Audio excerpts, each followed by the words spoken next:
because Google's taking a completely different approach where they're kind of stripped it of its personality. But from my understanding, from what I heard, and I have no inside or knowledge of this, but I think that they did want it to have a personality, right? And sometimes that even comes from the marketing team too. Like, you know, anytime the robot is created, it always has a little face on it or something like that, right? I'm not saying that's wrong or bad. If anything, I think having a personality actually helps you use it more, relate to it more, have more of an affinity for it, all that kind of good stuff. But yeah, whether that was on purpose or not at first, and yeah, it's cool. It's interesting. Yeah. Well, even on like my home thing, I'm not going to say it because it's going to start talking to me, but I got the Google, you know, sure, and I'll say something to it, whatever, and then I'll say thank you, and then it'll say something. I can program it to say something, sure. but I didn't, and it just, the most recent thing is, oh, just doing my job, and I'm like, oh no, it's just sad sitting up there just doing its job all the time, listening to me. And can you imagine the junk it listens to? But let me ask you this, Leo, since you kind of touched on it, what about the deep fake mess? Like, is that stuff AI junk, or does that not have anything to do with it? Or what's all that? What's happening, bro?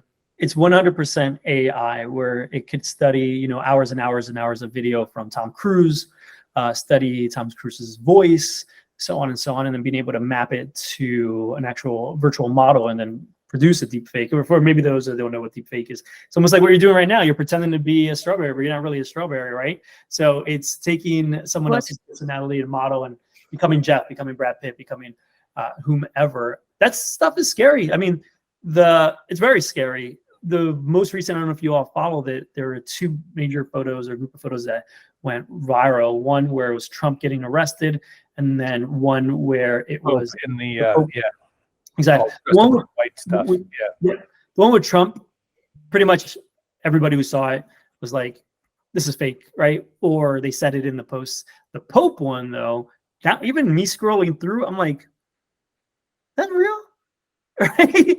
You know, so what was the Pope doing?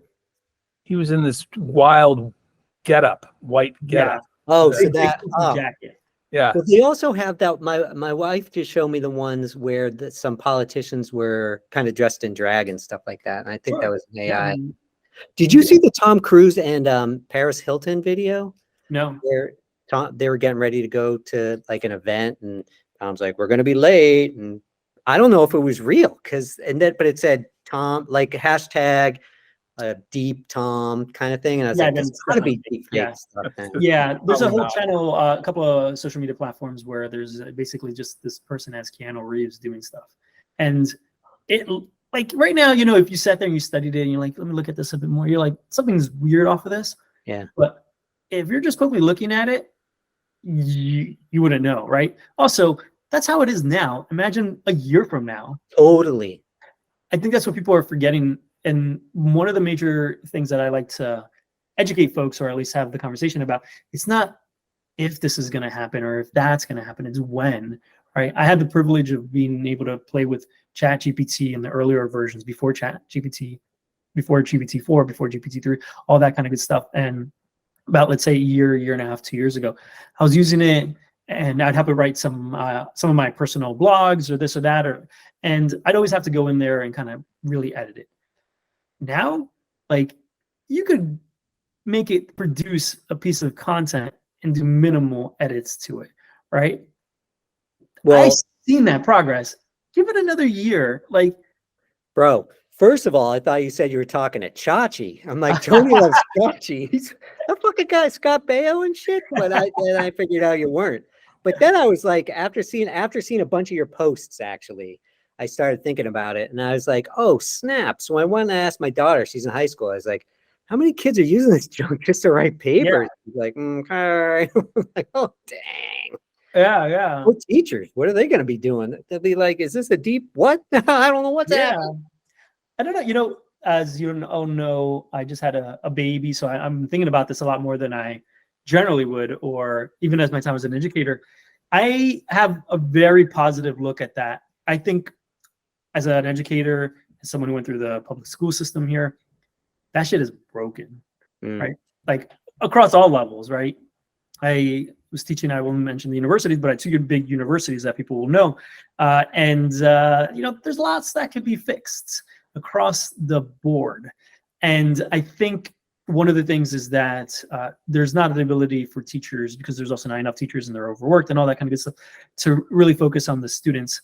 I'm hoping, and I've heard other people say this, so it's not just my original thoughts, that maybe the educational system will become more personal. So instead of having to write these long essays, right, they're going to go into a room. There's not going to be access to computers or anything like that. And they need to write just 2 paragraphs, 3 paragraphs. And there will be teachers that will be able to actually. Back to the future. Yeah. Yeah. Bro, So that's a nice, That's a smart. nice That is smart. Like, in other words, remove the devices. Chat GPT now. Let's go. You gotta do it. It's gotta come from your freaking exactly. brain and your carbon unit. Exactly. But also And like, maybe he's shorter, because you could get into that all day long, where like us making folks write like 10-page papers when they could write 1-page paper, not really setting them up for business by any freaking means, right? And now like Well, my classroom, the first thing is they got to shut the door, drop and give me 20 immediately before they even take a step. They're doing push-ups. Okay, we've got to instill some more discipline in our children. Okay, sorry, as you were. No, please. But yeah, like maybe it'll become more personal, right? It'll become more they'll get the attention. But the problem is not the problem. The thing is, it can still be a supplement to education. When they leave, they could get that essay reviewed by the AI. They could have it checked. They could check the grammar and it'll explain to them. And also how one employs the tools. You know, you're going to want these tools are there for you in the workplace, in life.